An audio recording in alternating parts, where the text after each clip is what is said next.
So apparently we have to be really, really specific when we ask for the release of the Epstein files because there are hundreds of thousands of pages of things that we don't care about. What we really want to know is who is involved in victimizing these young girls besides Jeffrey Epstein, Ghislaine Maxwell, and Donald Trump. Who else? We want to know who's been victimizing these young girls, who caused all of the pain and suffering for these girls, their families, and now, as we've seen, those girls as young adults still continuing to suffer from something very much like PTSD. Who?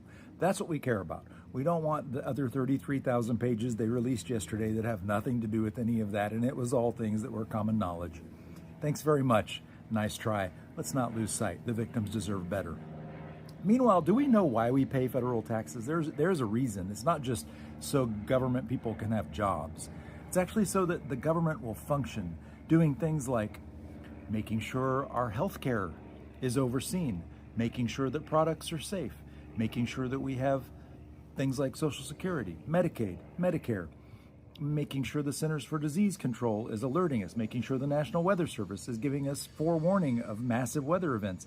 There are many, many things that the federal government is supposed to be doing, and it's not doing any of them now. So then why are we paying federal taxes? I really can't figure out a reason why. So that the Trump family can take more of it and invest it in some new mystery cryptocurrency, since they like to scam their people into buying it after they've gotten out? I don't know, but I think the reason for paying federal taxes soon becomes completely useless and there's no reason to do it. That's just my guess for at least the next 3+ years.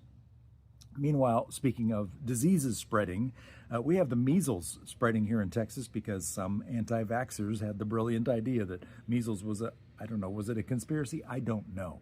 Or that the vaccine, based on one study that was not a good study, that was kicked out, it was out of Oklahoma, that said that vaccines cause autism. Vaccines don't cause autism. Having children later in life contributes to autism, but first and foremost, we haven't been identifying autism for all that long. So the fact that we have more of it is more a function of the fact of what we're identifying, and not that there's mystery, some outside cause, some conspiracy. There are enough conspiracies coming out of Washington without creating them. There's no conspiracy around autism.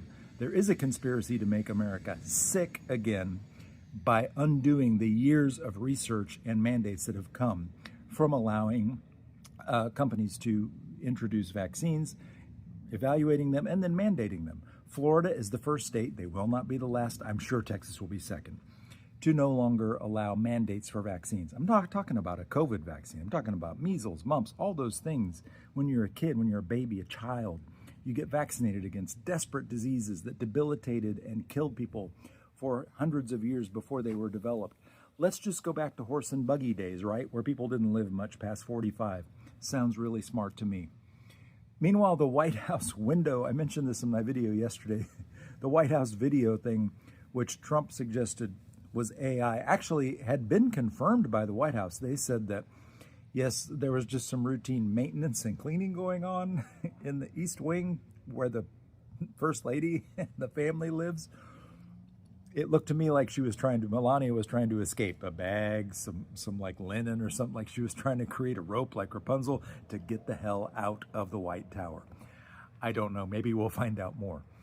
And finally, to hear the right-wing pundits talk about ageism with relation to Donald Trump because he seems to be completely just deteriorating before our eyes, and we're supposed to trust some doctor who's willing to go on Fox News, that network that had to pay millions of dollars because they lied and knew they were lying. They were lying to their people and talking about how stupid their viewers were, and it was just so funny, and oh my God, I can't believe we're getting paid a lot of money to do this. And guess what? They're still lying. I mean, there's a shocker, right? It's why I don't watch Fox News. I see clips from now and then, and I just roll my eyes. It's ridiculous. Ageism related to Donald Trump. Oh, the liberal media. First of all, I don't see a liberal media.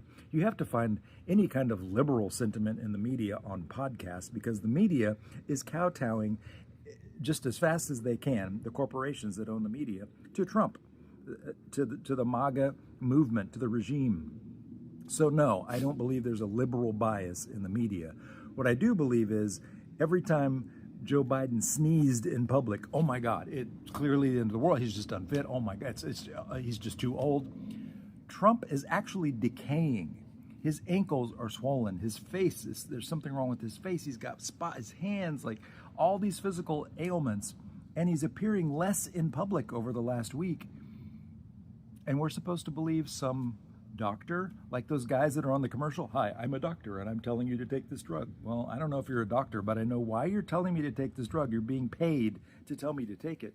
Kind of like a doctor appearing on Fox News saying, oh, he's totally fine. We have all his statistics. Well, we know what this administration thinks of statistics, don't we? They're getting rid of all of them.